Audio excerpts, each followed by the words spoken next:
interested in what you were saying about the idea of anger being a drug that sort of feeds on itself, and I was wondering if you could talk a little bit more about that, the research on that, and also sort of, is there any, aside from patience, is there an antidote to anger? I mean, the the headhunters you mentioned, does that get it out of their system, or is there some other way to sort of solve this problem that we have now?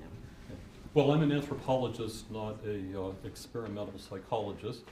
There is a huge literature on emotions, and some of that goes into chemical pathways and neural circuitry and matters of that sort.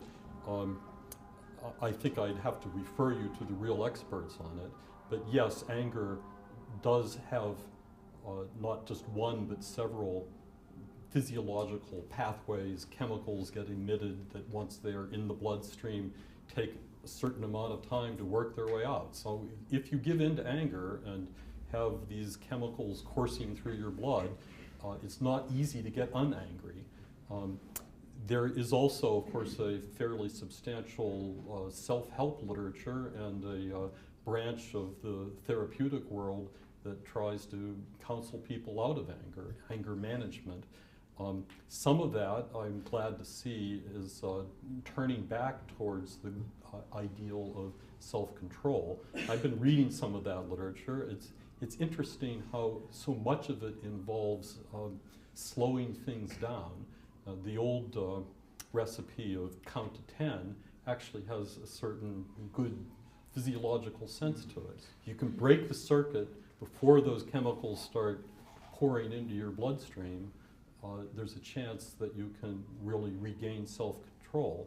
Teaching children to master their emotions before they develop the habits of let it all flow frequently involves these little games in which you teach people to put sort of circuit breakers in their emotions. Get that pause in there that allows you to think before you act. Peter, what do you make of the argument that says that like, there's things, I'm sure you're like me, there are things every day that make you angry, right? But yet, well, I'll say there are things every day that make me angry. I spend most of my life living on anger fumes, I think, really seriously. Actually, really and truly. And so things make you mad. Things make me mad. But you're arguing that the point is to control and regulate it, not to give it free rein. What about the argument that said that's well and good if you're in a position of privilege in the society, but if you're not, anger might be the only tool you have for getting hurt? That's not where I thought your question was going to go, but I'll meet you there. I think if you're in a position of disprivilege in a society and are looking to be heard, resorting to anger is probably the most counterproductive thing you can do. It is resorting to anger in the uncontrolled sense. There may well be occasions in which you can command the platform by an articulate statement of your grievance and bring your anger there, but to do that implies that you've achieved the self-mastery to know that this is going to be the place and the time when I can be heard, and I'll especially be heard if I know how to modulate my anger with other emotions, including reaching out to the oppressor.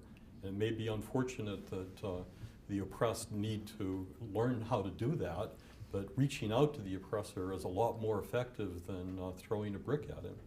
Yes, as all the great teachers of nonviolent protest have taught.